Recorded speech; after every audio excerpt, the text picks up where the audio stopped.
Thanks, Councillor. Look, I just want to reiterate the importance of active transport strategy. As a council, we should be supporting this, but it should be part of 3 pillars of supporting private vehicle transport, public transport, and also active transport.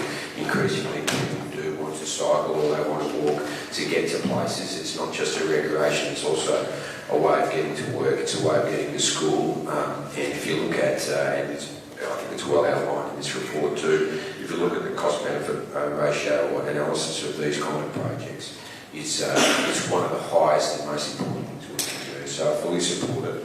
I look forward to more of it, and I look forward to the state government continuing to contribute to these projects. Thanks. Two free plugs. Councillor Dyke. Thank you, Mr. Mayor. Supportive, but I have a query with regards to the operational costs. Page 119 is the cost of the footpaths. So I'm just wondering, why is there such a high cost of maintenance per year? We've got $9,800 per kilometre annually. The reason I bring that up is we have a new mould cleaning product which has been absolutely unbelievable, which has cut down the manual labour that it has been entailed previously, scraping all this mould off with all the machinery. And I've got footpaths in Forest Gardens that are looking like new, and they were sprayed.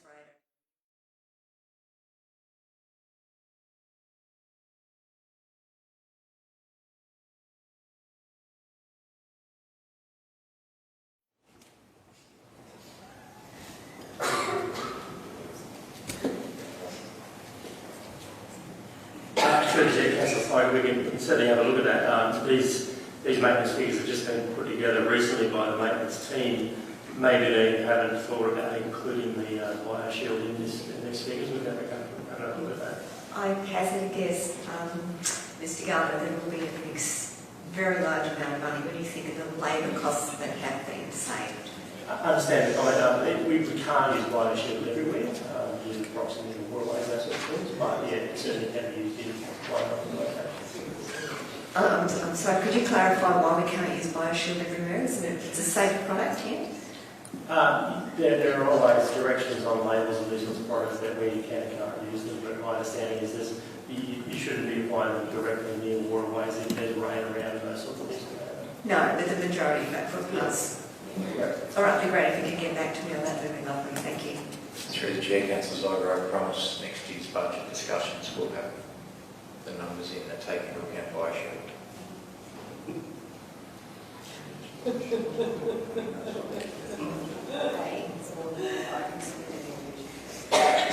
Are there any other queries on this report? If not, I'll put the motion. Those in favour? Against? The motion is carried unanimously. Item 10, public garden review. Move. Councillor Cooper, seconded. Councillor Cooper. Obviously a report for noting, and we're going to space information as we move forward and ensure that our city remains an extremely intent on its delivery of being the arts capital. You keep saying North Queensland, so I'm going to say Australia. And we can't do that without actually knowing what we've got, what we're going to work towards, making sure that we do actually respect what is already here and what we're moving towards. So obviously a very passionate team led by Liz Buckley, so great to see that report come through. Thank you. Any other discussion on that? If not, I'll put the motion. Those in favour? Against? Motion is carried unanimously. Councillor Lewin. Secretary's report. Move. Councillor Schilling, second. Councillor Howells. Councillor Schilling. Councillor Sanders, if there's anything you'd like to take us through here? Thanks, Councillors. Just a couple of observations out of the report around legislative reform that is ongoing. The Economics and Governance Committee handed down the report as planned on Friday. The Economics and Governance Committee had 2 recommendations. The main recommendation is that the legislation be passed. So it's now back to the Parliament for the legislation, as is, and we await the time on that. At this stage, I'm not sure. Can I just ask further clarification? Does that include the informal meetings? Through the chair, no, it does not. Councillor Cooper, informal meetings is a change that the state are making through the regulation as opposed to the Act itself. So the Act itself, they choose to go through a period of public consultation, send it off to the committees and the like. When they change the regulations, they basically do it in the middle of the night. It just happens. There is no notice. We get told about it the next day. So there has been a lot of feedback provided by FNQ Rock, by this council, by a number of councils on the informal meetings proposal. That was sent out and we await the outcome of that one. In reality, we probably won't get a lot of notice on that. That said, the proposed changes to the regulations that are out there have been sent to councillors probably 4 or 5 months ago. There was a report tabled by the Department of Local Government.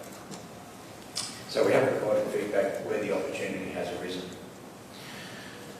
Flying foxes, so the public consultation period on the relocation management plan is closed. I think it was a little over 580 responses. Many of them are identical responses, they're petition type responses. We're working through those with a view to getting back to the feds, the Department of Environment as soon as we can.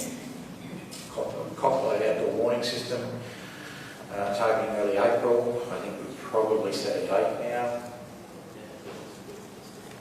First week of the school holidays for the final, what we hope to be the final round of testing for the sirens in Redlinch. And councillors, you will note that we've included in the report this month, we won't do it every month, we'll just do it every 3 months maybe, the stats for the live streaming that has been going on now for 3 or 4 months. So they're tucked away in that report. Chair, I'd suggest maybe an update on the water supply from Mr. Wood. Mr. Wood. Thank you, through the chair. Copulate Dam is currently sitting right on about that 77%, just a tick under, 5% under. We're looking at the weather conditions over the next week to be extremely hot still. There are the possibility of some further showers, but only very small totals expected. And that's been the case for the previous week and the oncoming. It does look early next week that maybe some of those really high temperatures that we're going to get over the weekend might start to ease off a little bit.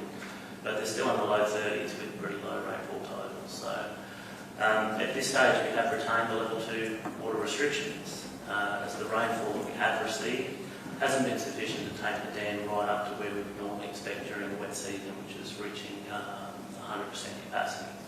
We're going to continue to monitor the situation. Our expectation is that we still are strongly likely to get additional rainfall. There's no expectation at this stage that that won't happen, that we won't reach 100% capacity. But we're wanting to, I guess, carefully monitor the situation, and we're leaving the restrictions in place so that we can respond further if we need to. Probably also worthwhile, there's been, I guess, a few comments around about whether council is controlling the level of the dam in any way. I guess I'll address those directly. Couldn't be further from the truth. The spillway at Copulate is a large concrete structure that does not move. So it's not like a flood mitigation dam where we've allowed the capacity to shift the spillway to adjust water levels in a dam. Our dam is a water storage dam. It does not have a movable spillway. We don't have the capacity to lower or reduce the capacity of the dam, nor would we have any need to. The dam is functioning as it's intended to, and we're certainly hoping for a bit more rain to make sure it gets on board. There's always another one, isn't there? Councillor Mike. Yeah, just a couple of questions for Mr. Anjak. In relation to the legislation, the strict liability component, is that still being considered by the Economics and Government Committee, or can you just give us an update there? So the Economics and Governance Committee, quite unusually, put out a call for any further submissions in relation to what was proposed by the CCC in relation to the legislation. Those submissions were received. They'll be on the website. I'm aware of at least 4, I think, that were lodged. The Economics and Governance Committee will have taken those submissions into account in their recommendation, and their recommendation is to pass the legislation as is. So in other words, no change, Councillor Moller. What the Parliament itself does remains to be seen. Only the passage of time will tell us that. Just in relation to the active living program funded by North Queensland Sports Foundation, did they in turn receive funding from state government? I'm just looking at the connection of funding there. Mr. Spencer.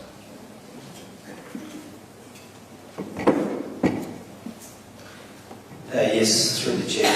The funding was via the PHN. There was 2 rounds of funding afforded to the North Queensland Sports Foundation, who are diversifying, I guess, their activities and portfolio. So there was 2 trial rounds of funding. That funding has now ceased, and there is an expectation that there will be a permanent round of funding going forward for new initiatives, not existing. So we got funding for an existing initiative. Okay. And just finally, in relation to illegal dumping, how many enforcement actions have we been able to undertake in respect to that? I know we've had an extensive education campaign and advertising, but in terms of actual enforcement, how successful have we been? Through the Chair, just to clarify, this funding has only just been announced. So we have had a long-term education campaign to try and reduce the impacts of illegal dumping, but the funding to get the additional officers on board to actively enforce and regulate illegal dumping will commence now. Just to clarify that, we don't have any officers who engage in that work.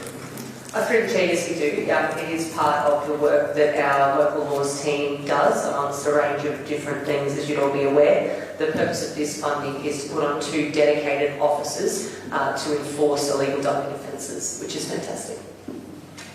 Thank you. Thank you. That brings us now to the final CEO's report. No more questions? So, sort of clarification, there is an amendment, page 152, which is wonderful. We've actually recognising the individual residents who are planting and maintaining areas adjacent to their properties, little pocket gardens. But a good example is to be found in Redledge, Granite Way. I'm assuming they're actually talking about Brinsmead or Parkridge, Granite Way. That just needs to be amended for the CEO's report, please.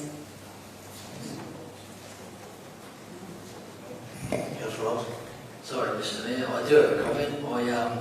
The Green Space Outplace program that Councillor Cooper just mentioned, we cop a beating when a tree gets cut down, but I thought it's worth mentioning over last weekend we planted 1,000 trees that Green Space Outplace program did. There was 350 down Edmonton with Councillor Schilling and Councillor Moller.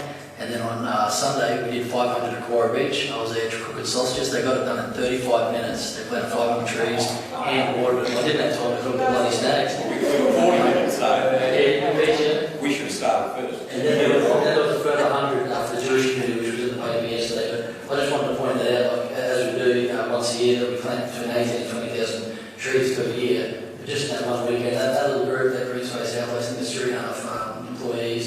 And I think it's 25,500 volunteer hours they get out of the community. And that's really worth noting. So thank you, Councillor, for reminding me. Thanks, Councillor Ellis. Thanks for the sausages. Councillor Schilling? Look, I would like to add some comments around the tree planting down at the Edmonton there. It was initiated first by the Southside Mountain Bike Club. They're putting a big trail in down there, currently 2 kilometres of trails, and that's going to extend out to about 14 kilometres of trails. So if you're mountain biking, you've got to go and see these guys. A big thank you to the Clontarf Foundation. We had a big turnout in the community, and suddenly all these boys from Clontarf turned up, and that made all the difference. We had several hours put down there to get this done, and it was all over in no time at all. No? They did make more, I've got to say. We're getting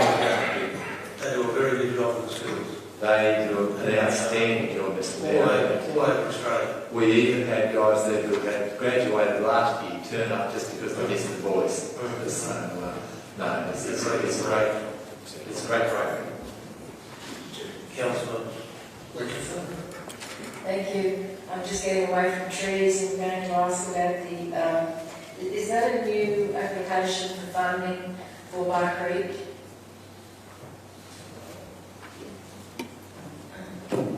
Through the chair, yes, it is. It's an application through TMR to assist with the construction of the bridge. They're currently deliberating on those applications at the moment. Thank you. No more queries? Put the motion then. See you as report. In favour? Against? Carried unanimously. And yes, no, 90%. Item 12. Perfect. Councillor May, second. Councillor Allen, Councillor Rice. Thanks, Councillor. I think Council Officer needs to be independent, doing a great job on this concept. It ticks the boxes, it provides a great balance of access, but also great usable space for the diners and the public and pedestrians. It's been coming some time, so this is something we've been talking about for a long time, and I think we've pondered long and hard about how best to do this, and again I think we've reached some good balances in what we want to achieve down here. Now, would also say that this project's still got some ways to go. It's obviously going to be have a consultation process with the community, which is very important. There will be funding to support it. There will be a process to actually build, which will be quite significant. But I think this is an important stage of what we're going through today, and I think we're starting off on the right foot with a great concept and design. And again, thanks to the officers for getting us to this point. Support on that basis. Thank you. Thank you. Are there any other speakers to the motion? If there's not, I'll put the motion. Those in favour? Again? Motion is carried unanimously.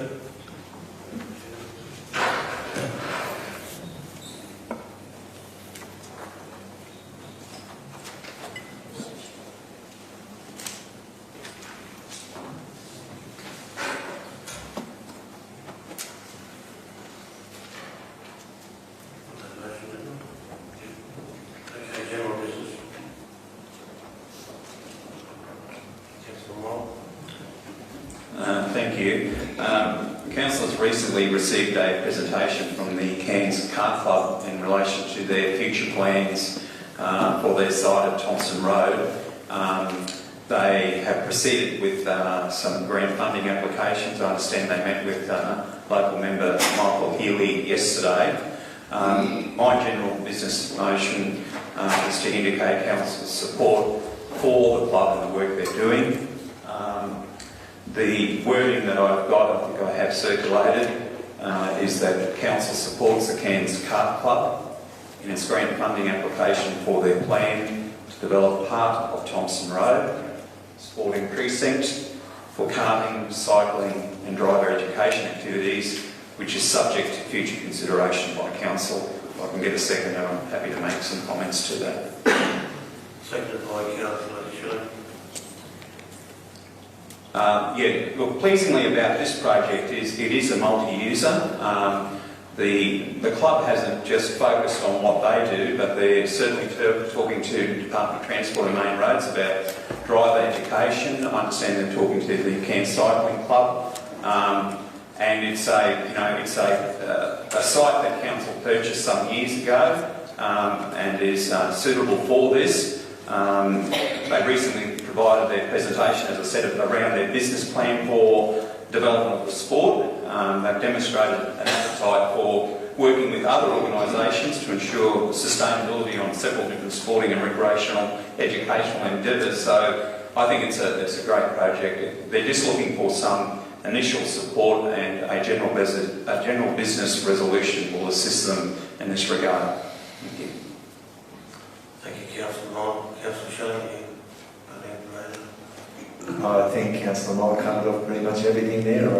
I can't think too much. I know I was talking with PNC down at Bentley College last night. They indicated that they'd certainly be interested with their students going down there as a learn to drive facility. That was something that had come up at our meeting.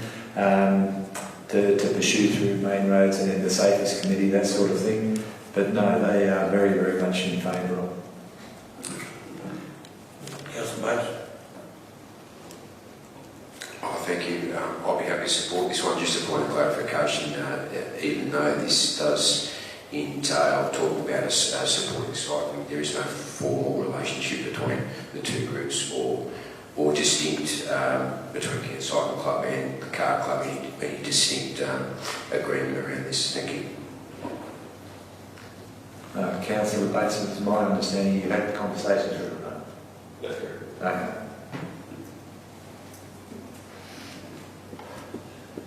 I'm sorry, I missed that. I'll put the motion. Those in favour? Against? Motion's carried.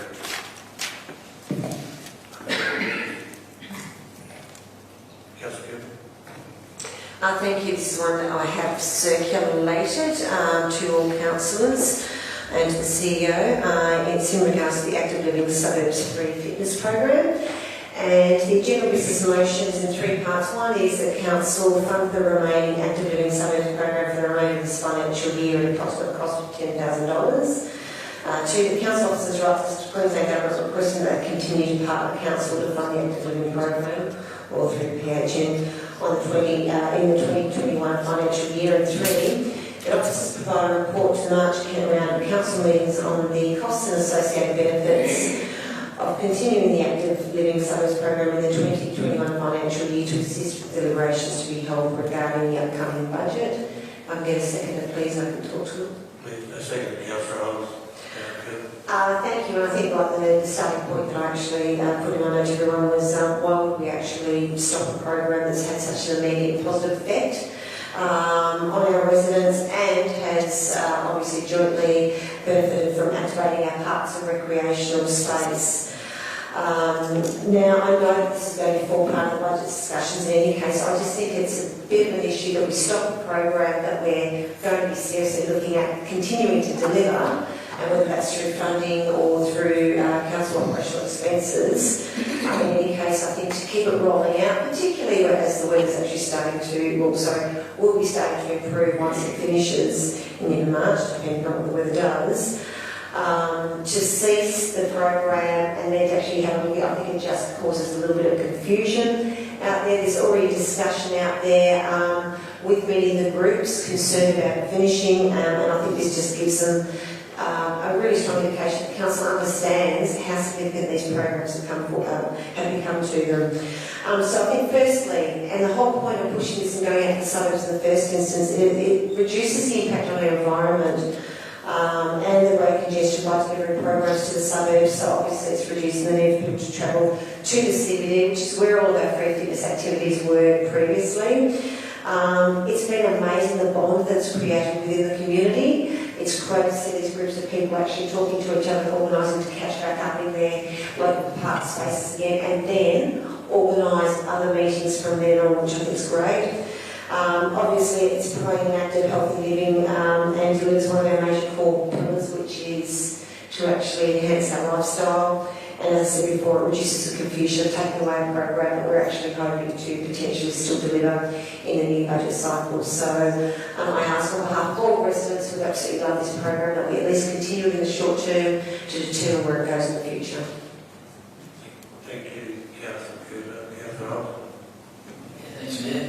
I agree absolutely with what Councillor Cooper said. I think since April last year, we've had over 6,800 people out in the suburbs activating in this way. And these are the kind of people that aren't already going to gym. So it's, when we talk about activation programs, we want to get people that generally aren't doing it outdoors, and all the benefits Councillor Cooper just mentioned on top of that one is just fantastic. I've had so many people contact me at Northern Beach who've run a really successful, I know Zumba apparently is the most popular in Grimsby, but the fitness ones at Easter Station, Trinity Beach, there's people there all the time. And I've had so many people reach out and say, please do myself this program. And I think comparatively what it costs to run the suburbs compared to what we do in the Esplanade, which obviously has got a lot more people there, nothing's ever insignificant, but it's a small amount really for a big impact in the communities, in my opinion. So I support it. Thank you, Councillor Holmes. Any further speakers? Councillor Richardson. Thank you. Yeah, I totally agree with both councillors. It's been very well received, and I've had a lot of people contacting me and asking me to please make sure it doesn't finish up, let it continue, so right behind that. Thank you, Councillor Richard. Councillor Ron.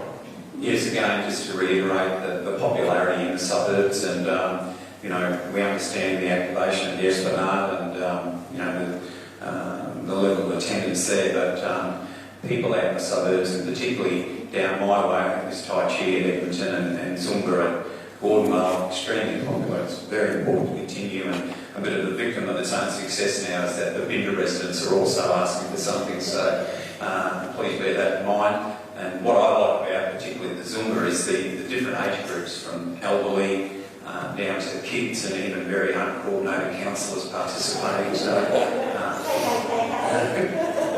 compared to Councillor Cooper, there's a very uncoordinated councillor. Yeah. So anyway, again, plenty of encouragement there. Thanks. Councillor Shilling, you're apart from the No, Mr. Mayor, I'm going to be the Grinch.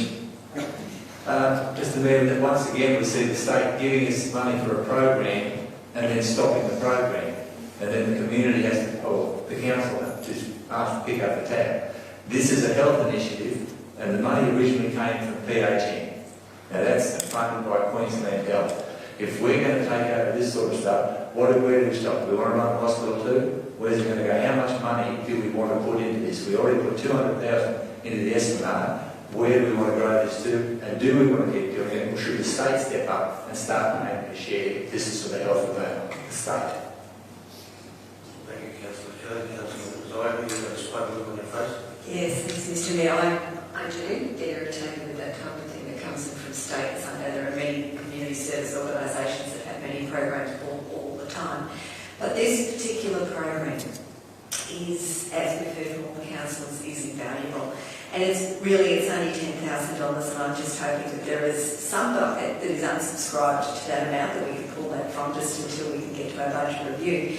But looking at the budget review, and this is something that I regularly bring up, is it's so important to get more, to get the suburbs attached, because the majority of our ratepayers are in the suburbs, and if they're really enjoying it, we've got to listen to them, and that's what they want. So the Esplanade has been having the active living program for some time, and it's excellent, but it's city. So it's so good to see something go out into the suburbs, so that if we can, when we're looking at our active living programs that are working very well, it definitely gets the tick of approval from the residents, that's for sure. Councillor Zайber and Councillor Cooper, I can understand your statements on this, and I support them. But I think we're going to have a rude awakening this year when we sit down and do our budget. I think it's going to be a little bit hard, and we're not going to get the freewheeling that we have in previous years. So whichever way you go, know that the chickens come home to roost eventually. I agree with Mr. Mayor, which is And you will do it. Remember this day when we get to that point. $10,000. Councillor Richardson?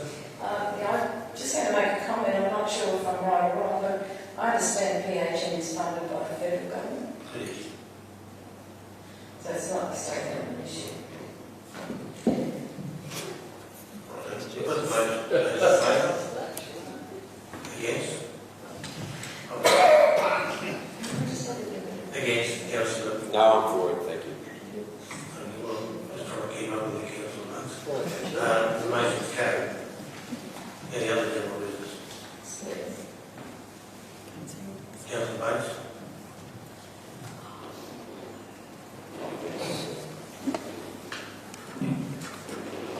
Thanks, Councillor Manning. I have a resolution before me. I'll read it out. If there's a second, I'll speak to the motion. That this council support the Cairns Agricultural Pastoral Mining Association providing security of tenure and approving a 30-year lease with a 5-year conditional timeline. The Cairns Agricultural Pastoral Mining Association will commit to meeting the Cairns Regional Council requirements within the first 5 years of the lease. I so move.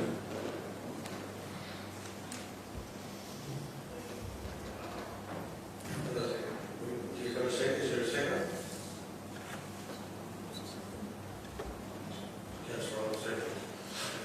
We've got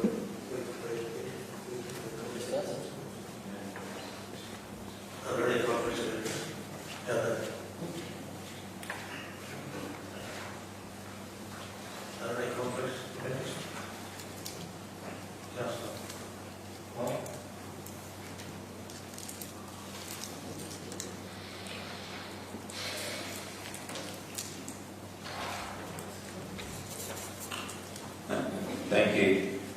I declare that those councillors elected as members of the Unity team, comprising councillors Manning, Moller, James, Bates, Halloran, Richards and myself, have a conflict of interest as defined by Section 175D of the Local Government Act 2009 as follows. In respect to general business item just raised due to an electoral donation from D. Tong in the amount of $250 on the 5th of April 2012. There were 11 Unity candidates in 2012. This amounts to $22.70 per candidate. D. Tong is on the Cairns Show Association Management Committee. The Cairns Show Association are subject to the general business item. Thank you, Councillor Moore. For the meeting, I may have the same conflicts of interest as described by Councillor Moore. I've also determined that these personal interests are not sufficient significance that they might lead to making decisions on these matters with a conflict of public interest. Councillor Sean. I inform the meeting that I may have the same conflicts of interest as those described by Councillor Moore. I have also determined that these personal interests are not of sufficient significance and they might lead to making decisions on these matters that are contrary to the public interest. I inform the meeting that I may have the same conflicts of interest as those described by Councillor Moore. I have also determined that these personal interests are not of sufficient significance that they might lead to making decisions on these matters that are contrary to public interest. Thanks, Councillor Manning. I've received advice, a formal advice from an Office of Independent Assessment that I have no conflict of interest on this matter. As such, I move the motion today. We have a second as well as a point of order that we should pursue this. Also, I'd like to add that Councillor Moller has made a declaration to include my name within that declaration. You should withdraw such as a new item. Councillor Bates, just hold it for a second. You're not making a declaration. I'm making a declaration. Councillor Allen. I inform the meeting that I may have the same conflict of interest as those described by Councillor Moore, and also determined these personal interests are not of sufficient significance that may lead to making decisions on these matters that are contrary to the public interest. Thank you. I inform the meeting that I may have the same conflicts of interest as those described by Councillor Moore.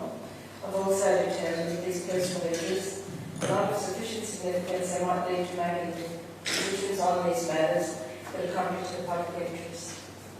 Thank you, Councillor Richardson.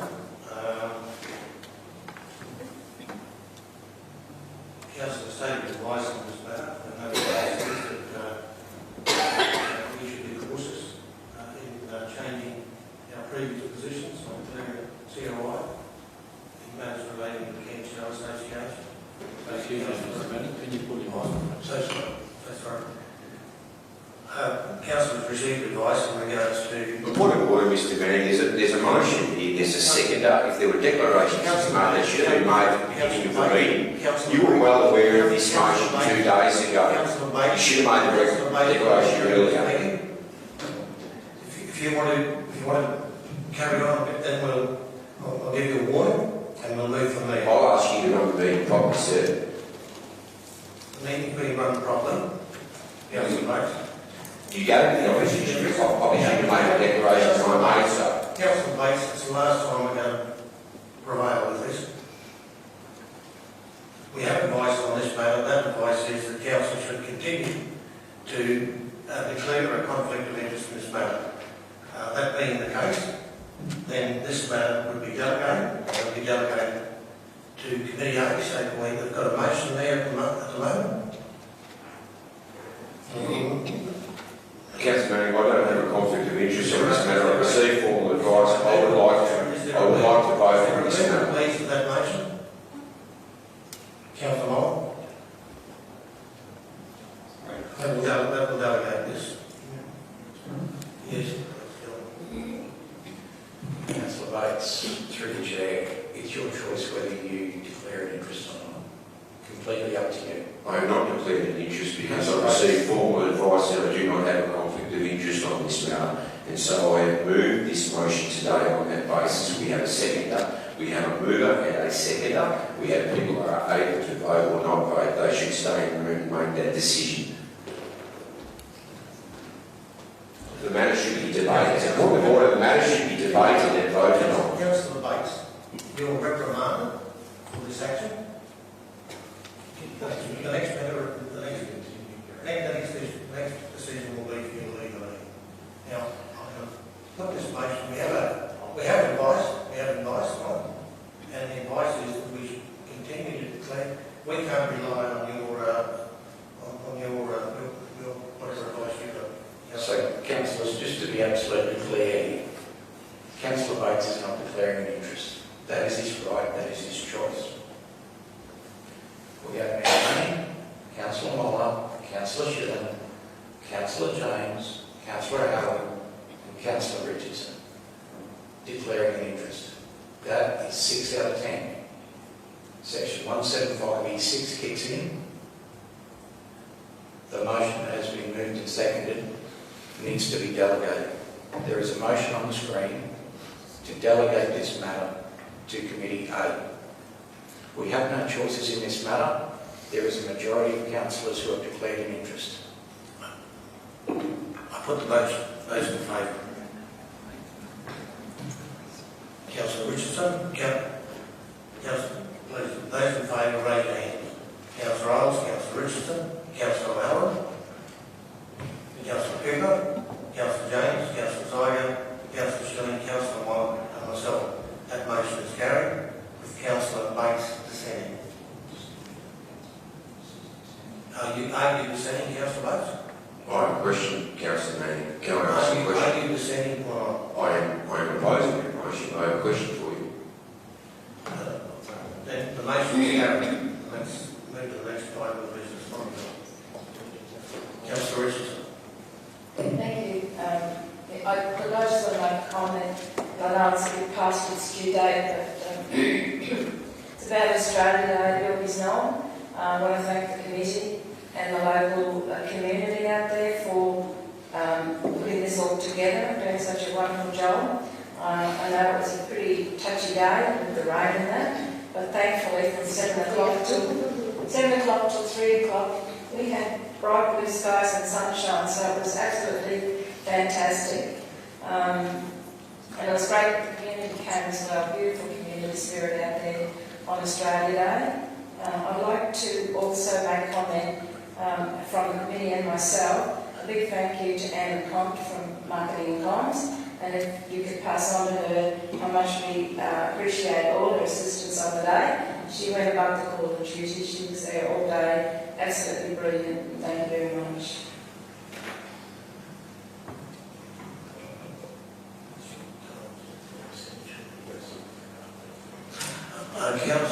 Councillor Bates,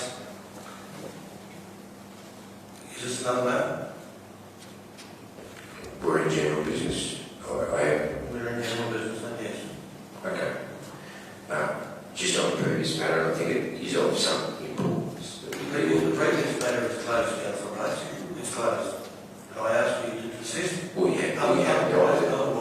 Otherwise, leave the meeting room. I might add, I don't think you dealt with this in a appropriate manner. Yeah, you were forewarned about this motion and you dealt with it in a appropriate manner. Councillor Bates, I warned you before, and I'll ask the CEO, you leave the meeting room, or if not, the CEO asks you to leave the meeting room. Other councillors, we just wait a second, please.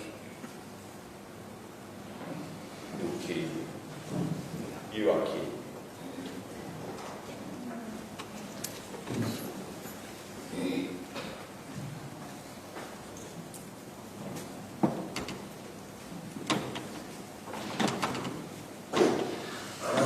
Councillors, we have this luncheon we go to, the tourism one with Burton Salt Minister luncheon. We're supposed to be seated there at 11 o'clock. Now it's 25 to 11. The meeting was brought forward half an hour. We were told that we have to be seated at 11:30. We've got to be seated at 12. Are councillors here available to come back at 3 o'clock to continue this meeting? I mean, there will be the people coming back for the committees, but are the other councillors who are not on the committees available to come back to finish the closed session stuff. Is that possible? So councillors, apologies for this. We got an email from Ken's Post on Monday that said they'd moved, everybody got an email that said they'd moved the start time from 11:30 to 11. Just to move, we think we can probably get through the closed session now. We've still got time to get through the closed session now. Well, John, we're going to, look, it won't take 5 minutes. We're going to walk into 400 people. If we can push it back, I think that's the best thing to do. But if we can't, So just as a clarification, sorry, Mayor Manning, just clarification, are there any issues from a legislation perspective that part of the closed session gets put back to a different time without public notification? There's no issue with that? Through the chair, councillor, people will be the public were aware that any A, B, C, D were scheduled. That's my understanding. Comfortable with that. John, can you come back? Sorry, It's really can you come back? Is everyone available at 3 p.m? Yes. Then we adjourn the meeting at 3 p.m. into the members of the audience. Sorry about that. Time is already out.